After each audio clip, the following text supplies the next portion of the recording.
Senator Cormann. Thank you, Madam Acting Deputy President. Madam Acting Deputy President, what does the Rudd government have against young people?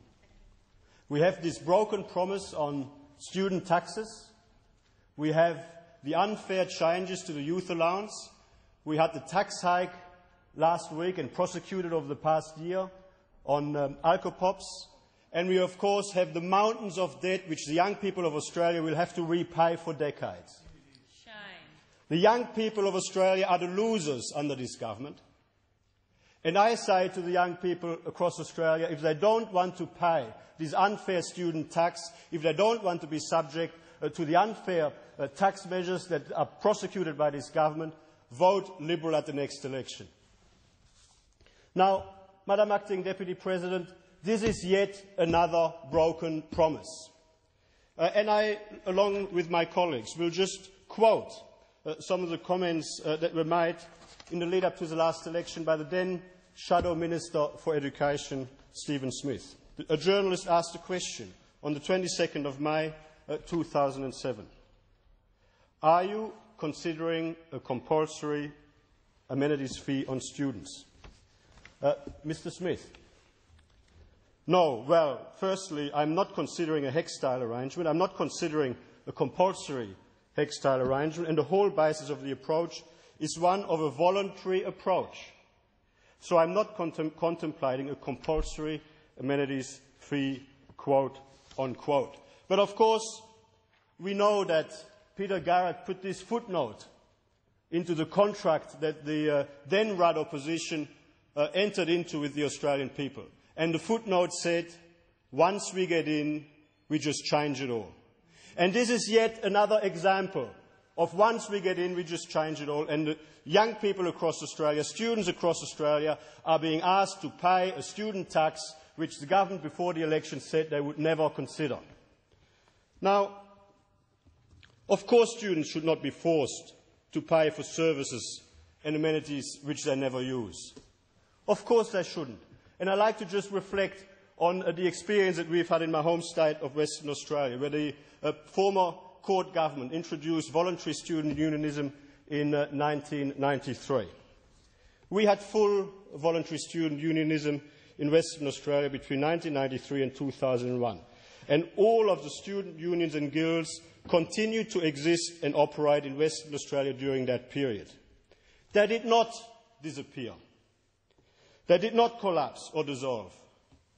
On the contrary, they refined their operations and became more effective at giving students value for money.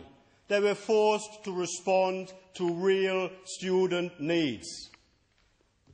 And when VSU was reintroduced by the Howard government in 2005, the student guilds in Western Australia were the best placed in the country to deal with it. It led to the UWI Student Guild having the highest sign-up rates in the country because they were providing a valued service. And of course, by comparison, other student unions did not do as well because they were relying on the compulsory fee, had lost touch with what services students needed, and were not making a sufficiently valued life a contribution to university life. If you need a compulsory fee in order to fund your services, if you can't attract enough students to access your services and pay a fee towards that service, then maybe you need to reconsider whether your service is sufficiently valued. Now, we all know how compulsory fees have been abused in the past to fund the political activities of the left. And I was listening to Senator Crossan very carefully before. I was in my office and I rushed in here straight away. This is what she said, that the Howard government's VSU legislation cut the legs out from student unions who so effectively stood up for student rights against the Howard government. Now, why should any student be forced to pay for that? If a student wants to join a campaign, if a student wants to join a union to run a campaign against the Howard government or against any other government, against the policy measure of the previous, this or any next government, of course they should be free to do so. They should pay their fee, join the union, help fundraise, organise campaigns, be participants, active participants in the democratic debate. But they should not be forced by their government to join a union that stands for something they don't agree with. And the criticism here from Senator Crossan earlier in the second reading debate was exactly that. Like, somehow suggesting that the Howard government's motivation was to in introducing voluntary student unionism was to silence a critic. Well, the reality is this. The voluntary student unionism legislation did not abolish student unions. It did not stop students from freely associating. And that point has, of course, been made by some of my colleagues before.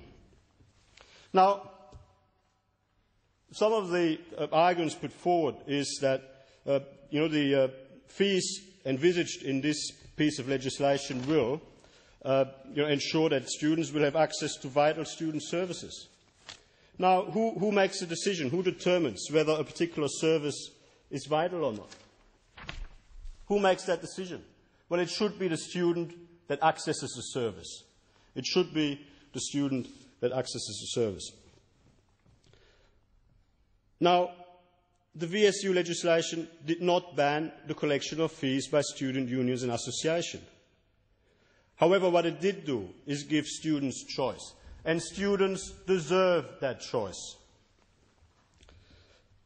And why should students be forced to fund the political activities of organisations they don't agree with? I don't think that anybody has actually provided a proper and satisfactory response to that. And the point is made that students lose access to important sport and other social services without an amenities fees. Well, students again have a right to choose. Students have a right to choose what is important to them. It should not be assumed that a minority view of what is needed by students reflects the preference of all students. Madam Acting Deputy President, this is all about an ideological agenda from the Labour Party. The Rudd Labour government wants to force all students across Australia to fund the activities of its mates in a particular section of student politics. And we should not stand for this. We should not support this. Madam Acting Deputy President, the Senate should stand up to stop this student tax. We should defeat this legislation.